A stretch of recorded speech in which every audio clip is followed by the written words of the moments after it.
Hello friends, good morning সবাইকে। আজকে আমাদের সুন্দরবনের সেকেন্ড দিন। তো আমাদের এখানে গ্রুপ আসবে, আমার হাজব্যান্ডের এটাই বিজনেস।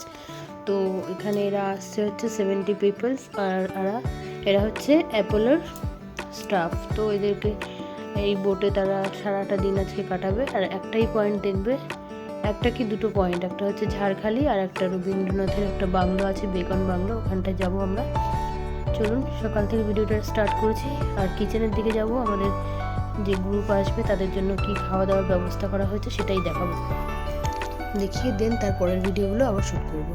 তো এখানে ফিশ ফিঙ্গার হবে, ভেটকি মাছের পাতুরি হবে, চিংড়ি মাছটা কোথায় রেখেছে ওরা ধুয়ে, মালাইকারি হবে। এটা সকালের খাবারের প্রস্তুতি চলছে, সেটা হচ্ছে আলুর দম, লুচি না ঠিক, এটা ছাতু ভরা কচুরি বানাচ্ছে এখন। আর এখানে মাংস, চিকেন কষা হবে, চিকেন পকোড়া হবে, তারপরে ভেজ পকোড়া হবে, তারপরে হবে মালাইকারি, আর হবে ফুলকপির রোস্ট, আর চাটনি, পাঁপড়, দই মিষ্টি তো আছেই, আর হবে সাদা ভাত। এটা হচ্ছে দুপুরের মেনু। সকালের মেনু হচ্ছে ব্রেকফাস্টে হবে হচ্ছে চাটনি রেডি হয়ে যাবে, ব্রেকফাস্টে হবে কচুরি বললাম, আলুর দম, ডিম সিদ্ধ আর সন্দেশ। এটা হচ্ছে সকালের ব্রেকফাস্ট। তো গ্রুপ এসে যাবে কিছুক্ষণের মধ্যে, তাই বোর্ডটাকে সাজানোর কথা বলা হয়েছিল। তোরা এসে এখানে খুব আজকে সারাদিনটা কাটাবে, তো একটু গান বাজনা হবে, ওরা নিজেদের মতো স্পিকার নিয়ে আসবে। যদিও সুন্দরবনে কোনো অ্যালাউ নেই এখানকার স্পিকার বা গানের কোনো ফুল সাউন্ডে অ্যালাউ নেই, কারণ চারিদিকে কখন কোথায় বাঘ বা কুমির জলে লাফিয়ে পড়ে, সব দিকে সতর্ক থাকতে হয়। যারা বোটের পাইলট বা যারা আছে এখানকার বন আধিকারিক দপ্তরের থেকে কোনো অ্যালাউ নেই, মানে সাউন্ড সিস্টেমের কোনো ব্যবস্থা রাখা হয় না, এই জন্যে। তো রান্নার এখানে ব্রেকফাস্টের প্রস্তুতি চলছে, আর রান্নারও প্রিপারেশন এরা করে ফেলেছে। তো চলো আমি একটু বাইরের দিকে যাই। এখানে একটা বাদ ছিল, ফিশ ফ্রাইটা, এটা ভেটকি মাছের পাতুরি, এটা কলা পাতায় বাদ ছিল। তো আমি এটুকু একটু ভিডিও করলাম। আর ফ্রেন্ডস, আমার ভিডিওটা যদি ভালো লাগে অবশ্যই লাইক, শেয়ার, কমেন্ট করবে, আর একটা সাবস্ক্রাইব করতে ভুলো না, এটা আমার সবাইকে রিকোয়েস্ট। আর আমার ভিডিওটা সবাই দেখো, ভালো লাগলে অবশ্যই কমেন্ট বক্সে জানিও। এই যে ব্রেকফাস্টে সব চলে এসছে, আসার পরে এদেরকে ওয়েলকাম ড্রিঙ্ক দেওয়া হয়েছিল, জুস, ম্যাঙ্গো জুস দেওয়া হয়েছিল, সেটা ভিডিও আমি করতে পারিনি, যদিও আমারও কিছুটা দায়িত্ব থাকে হাজব্যান্ডের কাজে। যাই হোক, ব্রেকফাস্ট দেওয়া হচ্ছে ডিম সিদ্ধ, খাওয়াচ্ছে মাসি, আলুর দম, সন্দেশ আর লুচি, এই কচুরি, এই হয়েছিল ব্রেকফাস্ট। সবাই খাচ্ছে, চলো। আর এটা আমার সুন্দরবনের ফার্স্ট অভিজ্ঞতা, আমি ফার্স্টবার এসেছি এখানে, আমার খুব ভালো লেগেছে বোটের পরিবেশটা। আর এই যে স্যার বসে আছেন পিছনে প্রিন্টেড জামা পরে, ইনি হচ্ছে অ্যাপেলের হেড। তো সবাই এসেছিলো, এরা গল্প টল্প করছে, খাওয়া হচ্ছে। আর এখানে ফুচকা স্টলও ছিল ফ্রেন্ডস, ফুচকা স্টলটা এদের ডিমান্ড ছিল, তাই দেওয়া হয়েছে, যখন যার ইচ্ছে করে ফুচকা খাবে ব্রেকফাস্টটাকে খেয়ে নিক। তারপরে আমরা চলে এসেছি ব্রেকফাস্ট করে বেকন বাংলোতে, রবীন্দ্রনাথ যেখানে থাকতেন। এখানে নাকি উনি মাঝে মাঝে আসতেন, থাকতেন, আর ওনার গান, কবিতা এইসব লেখার জন্য প্রায় সময় এখানে থাকতেন, যা আমাদেরকে ট্যুরিস্ট গাইড বললো। তো সুন্দরবনে যে রবীন্দ্রনাথের বাড়ি আছে একটা, আমরা জানতাম না। খুব সুন্দর জায়গাটা, এখানে দোলনা আছে, সুন্দর পরিবেশ, খুব শান্ত। আর এখানে রবীন্দ্রসঙ্গীত, যেহেতু রবীন্দ্রনাথের বাড়ি, তো রবীন্দ্রসঙ্গীত চলছিল খুব। এই যে রবীন্দ্রনাথের স্ট্যাচুটা, এই ঘরটাতে নাকি রবীন্দ্রনাথ থাকতেন। হ্যাঁ, আর আমাদেরকে যেটা গাইড বলেছে, আমরা তো ঠিক জানি না, আর ফার্স্ট টাইম আমি গেছি। তো এখানে যারা এসেছিলো ঘুরতে তারা খুব এনজয় করেছে, আমরাও ভালো দিন কাটিয়েছি। আর এই যে রবীন্দ্রনাথ ঠাকুরের স্ট্যাচুটা এখানে বানানো আছে, উনি তো প্রকৃতিপ্রেমী ছিলেন, আপনারা সবাই জানেন। রবীন্দ্রনাথ তো প্রকৃতিকে ভালোবাসতো, তাই প্রকৃতির সাথে যেখানে যেখানে গাছপালা, খোলা জায়গা থাকতো সেখানেই উনি থাকতে ভালোবাসতেন। এখানে উনি থাকতেন সময় বিশেষে, সব সময় কিনা সেটা জানি না। তো এখানকার গাইড বললো যে এখানে উনি থাকতেন, ওনার বাড়ি এটা বেকন বাংলো। আর এই যে সাইডে হলুদ রঙের ঘরটা দেখা যাচ্ছে, এটাতে এখন কেয়ারটেকারটা থাকে। তো আমি একটু নিজের ফটোশ্যুট করে নিয়েছি। তো আবার দেখা, আমাদের আর একটা পয়েন্ট আছে যেখানে ঝড়খালি আছে, ওখানটায় যাব এখন। ওখানে যাওয়ার জন্য আমরা সামনে যাচ্ছি, ওখানে গিয়ে ওই পয়েন্টটা আপনাদের সাথে দেখাবো। আর লাস্টে ছিল সন্ধ্যের সময় স্ন্যাক্সে ছিল এদের চা আর কুকিজ, আর শেষে ছিল কফি, আর শেষে ছিল ওদের ডাব ওদের ডিমান্ড ছিল, তো ডাবটাও দেওয়া ছিল, ডাবের জল সবাই খাবে। তো আমরা ঝড়খালির উদ্দেশ্যে এখন যাচ্ছি, ওখানে নাকি বাঘ আর কুমির আছে, দেখা যাবে। তো এখানে এই ক্লায়েন্টদের ডিমান্ড ছিল এটাই, তাদের একটাই পয়েন্ট দেখবে আর সারাটা দিন ঘুরবে। যদিও আমি এখানে কাল এসেছি, গতকাল রাতে, কারণ অনেক কিছু প্রিপারেশন আছে। আমার হাজব্যান্ড এসছে, আমি হাজব্যান্ডের সাথে এসে ছিলাম এই হাউস বোটটাতে। এই বোটের ভেতরে মানে সুন্দর, পরিবেশটা ভালো। প্রথমে এসে একটু মশা লাগছিল, তারপর ওরা মশার ধূপ লাগিয়ে দিল, তারপর মশা চলে গেল। আমরা খাওয়া দাওয়া করে এসেছিলাম, আবার সন্ধ্যেবেলা রাস্তায় একটা ধাবাতে চাউমিন খেয়েছিলাম, ভেজ চাউমিন।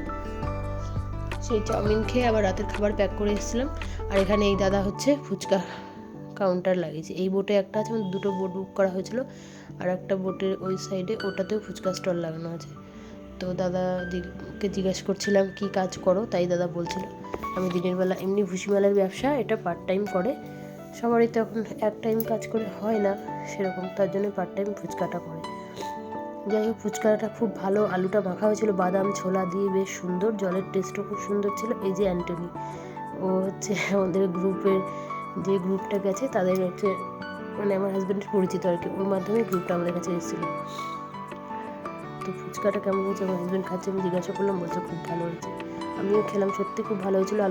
যে মেন আলুর পুরটা থাকে ফুচকার, ফুচকাটা ছিল খুব ক্রাঞ্চি, ওটা খেতে ভালো লেগেছে বেশি, যদিও খাইনি। আর এখানে এরা হচ্ছে সব অ্যাপলো স্টাফ, এখানে বসে ফটো তুলছিল, ভিডিও করছিল। আর একটা সামনেই জায়গা আছে বোটের উপরে, যেখানে গদি পেতে দেওয়া হয়েছিল, ওখানে ওরা বসে মিউজিক সিস্টেম এনেছিল, বড় একটা ট্রলি ব্যাগের মধ্যে ভরে, এত বিশাল বড় একটা সিস্টেম, মিউজিক সিস্টেম। যদিও আমি সামনেখানে ভিডিও নিইনি, এটা নেওয়া উচিত না ওদের, না জিজ্ঞাসা করে, পারমিশন না নিয়ে। তো আমি সেই ভিডিওটা নিয়ে ওরা গান টান শুনছিল, আর এই বোটে ওরা মজা করছিল, দুটো পাশাপাশি বোট একসাথে চলছিল, খুব সুন্দর লাগছিল আমাদের দিনটা খুব ভালো কেটেছে, আর ভালোই লেগেছে, সবাই খুব মস্তি করেছে দিনটা পুরো। তো আমার হাজব্যান্ড এখানে কিছু বলছিল, আমার ঠিক মনে নেই কি বলছিল, ওর হচ্ছে কোম্পানির অ্যাড দিচ্ছিল মেবি। যাই হোক, ওকে বলতে বলেছি, কি বলবে বলো, লম্বা চওড়া একটা কিতাব লেখার মতো বলে যাচ্ছে, এতজন লোক এসছে, আমার ট্যুরিস্ট গাইডদের এই এই এই এই এই চাই, এতে এই ডিমান্ড ছিল, সব বলছে কি খাবার ছিল না ছিল, হ্যাঁ এই কথাগুলোই বলছিল। ফাজিলের তো এক শেষ, ফাজলামিটা আগে, বলবে আর মস্তি করবে, কি বলেই যাচ্ছে। যাই হোক, আমরা ঝড়খালিতে নেমে গেছি, এখন এসেছি এখানে কুমির আর বাঘ আছে। বাঘ মানে আটকে রাখা হয়েছে খাঁচার মধ্যে, দুটো অসুস্থ বাঘ নাকি এখানে রাখা হয়েছে। তো ওরা সুস্থ হলে আবার বনে ছেড়ে দেবে, যেহেতু অসুস্থ, বন দপ্তরের তরফ থেকে এখানে রাখা হয়েছে। এই যে ভেতরে যে খাঁচাটা আছে, এখানে উঠে বসে, এখান থেকেই টুরিস্টরা যতদিন আছে ততদিন দেখতে পাবে। আর এই জলের মধ্যে কুমির আছে, আর তার মধ্যে একখানা উঠে উপরে শুয়ে আছে, দেখে মনে হচ্ছে মরে গেছে, কিন্তু না, আমি ভালো করে দেখলাম, প্রথমে মরে গেছে, কাদা মাদা মাখা, কবে থেকে শুকনো না, সকালবেলা উঠেছে জল থেকে, ভোরবেলা যদি গা শুকিয়েছে, পুরো কাদা মাখা গায়ে। তারপরে দেখছি চোখটা ব্লিঙ্ক করছে, খুলছে, বন্ধ করছে, মানে সামনেখানে কাউকে পেলে তাকে আর রক্ষা নেই।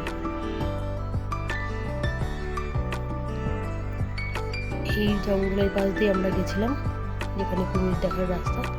এই জঙ্গল দেখে, এটাকেই কি বলে, ম্যানগ্রোভের জঙ্গল, যেটা সুন্দরবনে থাকে, সবাই জানেন সেটা। লবণাক্ত জলে এই গাছই থাকে। আর তার থেকে আর দুপুরবেলাকার খাবার দাবার চলে এসছে, 3:30 বেশি বেজে গেছে। তো এখানে সবাই খেতে বসে গেছে। খাবারের মেনু তো আমি বলে দিয়েছি আগেই, ভেটকি মাছের পাতুরি, ডালের সাথে ছিল চৌকো চৌকো করে পোস্তের মতো আলু ভাজা, তারপরে ছিল ফুলকপির রোস্ট, চিংড়ি মাছের মালাইকারি, চিকেন কষা, চাটনি, পাঁপড়, দই মিষ্টি, এটাই ছিল মেনু। আর যে 7 জন মাত্র ভেজ খেয়েছে, মাত্র 7 জন, তাদের জন্য ছিল পনির, ফুলকপির রোস্ট, ডাল, চাটনি, পাঁপড়, দই মিষ্টি, এটাই ছিল ভেজ, যারা খাবে ভেজিটেরিয়ান 7 জন তাদের জন্য। হচ্ছে অ্যাপোলোর হেড স্যার, এনার আন্ডারে এই বাকি পিপলস যারা আছে সবাই কাজ করে।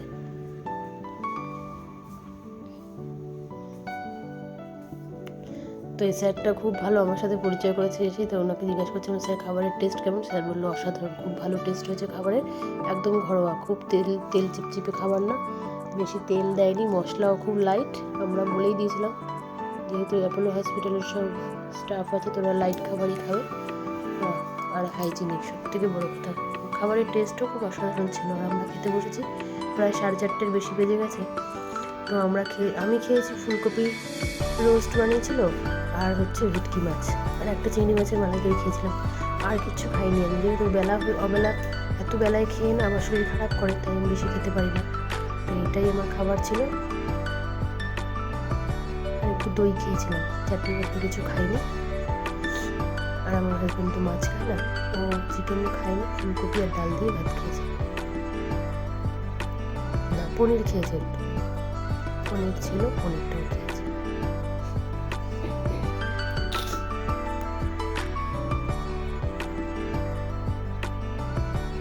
আমরা এখানে বসে দিয়ে আমাদের স্টাফ যে কজন ছিল কাজ করেছে, খাবার সার্ভ করেছে বা টেবিল মুছেছে, জিনিসপত্র ওঠানোর জন্য লোক ছিল, ওরা সবাই একটা টেবিলে বসে খেয়েছে। এখানে আমি আর আমার হাজব্যান্ড খেয়েছি।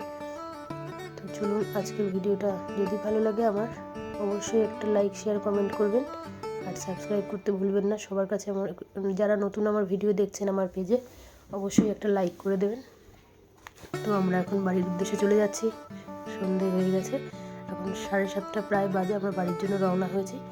চলুন, সবাই ভালো থাকবেন, সাবধানে থাকবেন, সুস্থ থাকবেন, আর দেখা হবে নতুন আর একটা ব্লগ নিয়ে। আর আমার ভিডিওটা ভালো লাগলে ফ্রেন্ডস অবশ্যই লাইক শেয়ার কমেন্ট করবেন, এটা আমার বারবার রিকোয়েস্ট আপনাদের কাছে। আর নতুন ভিডিও পেতে আমার সাইডে বেল আইকনটি প্রেস করে রাখবেন, তাহলে আমার নতুন পেজে নতুন ভিডিওগুলো আপনারা পেয়ে যাবেন।